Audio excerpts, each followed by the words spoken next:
excited about Young Justice returning more so than anything else at this convention. That's cool. That's great to hear.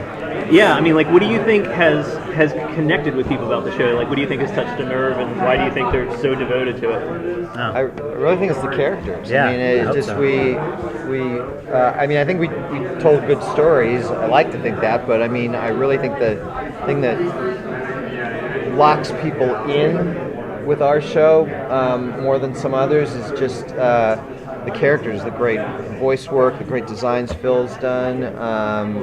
Just they feel like members of the family to a lot of people, and that's why they're coming back for more. I think they seem like they have real lives. I think that's something that we've all put a lot of energy and thought and creativity into, is just giving them that nuance that real people have.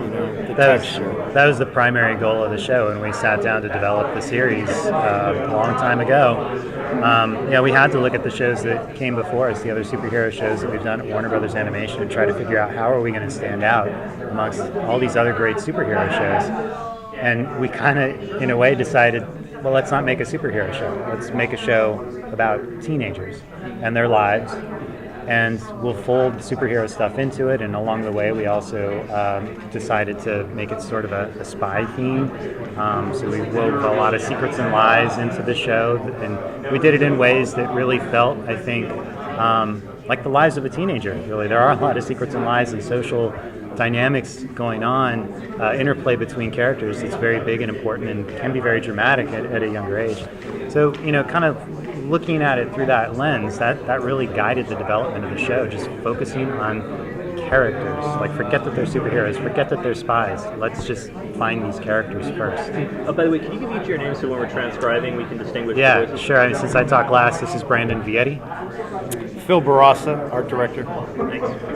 Greg Weisman, and I find this one in particular hypnotic. Look into it. We're going to hypnotize you so you can give us all the spoilers. Now, Not that hypnotic.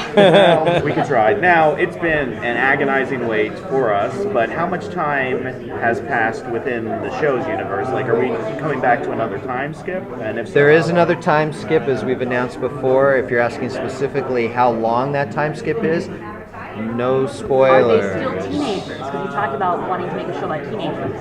There are still teenagers in the show.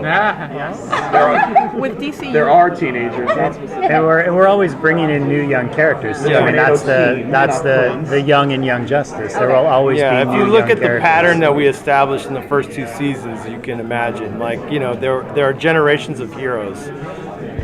And many generations. Is one of those generations of heroes possibly the Tornado Twins? Because presumably they've been born. They have definitely been born. I mean, that's just math.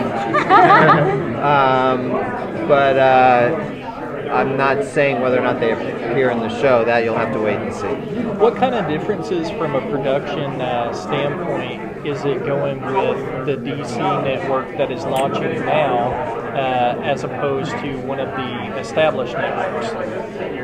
Well, I mean, the great thing about the DC Universe streaming service is that we are able to age up the stories a bit from where we were with Cartoon Network.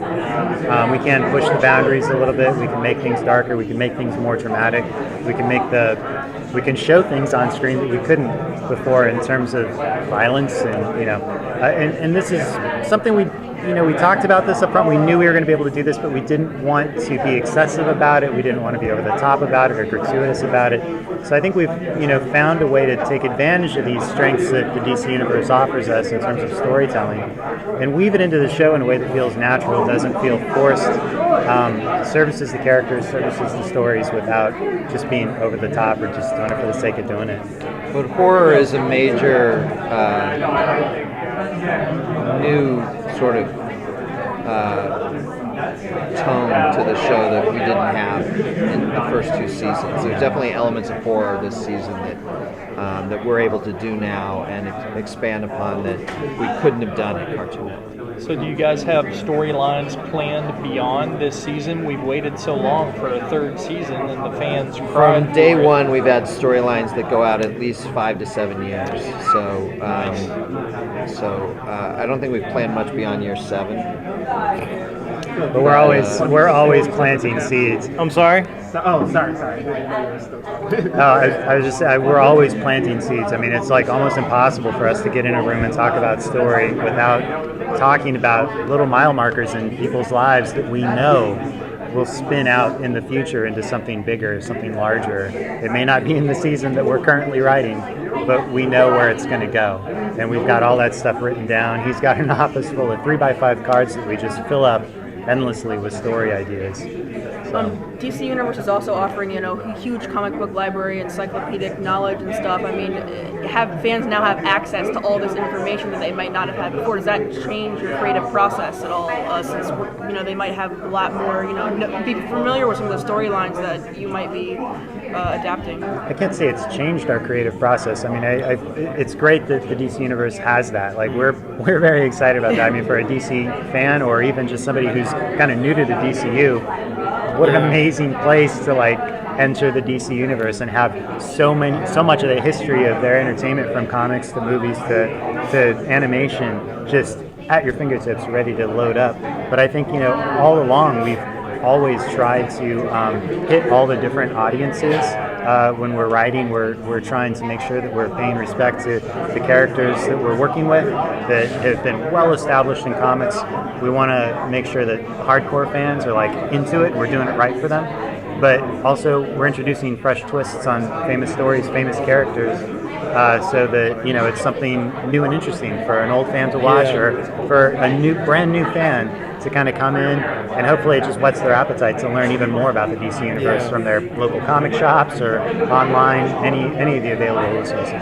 Can you describe the overall arc of the season at all, perhaps? Okay. All right. Okay. Thank you. Thank you, guys. The end.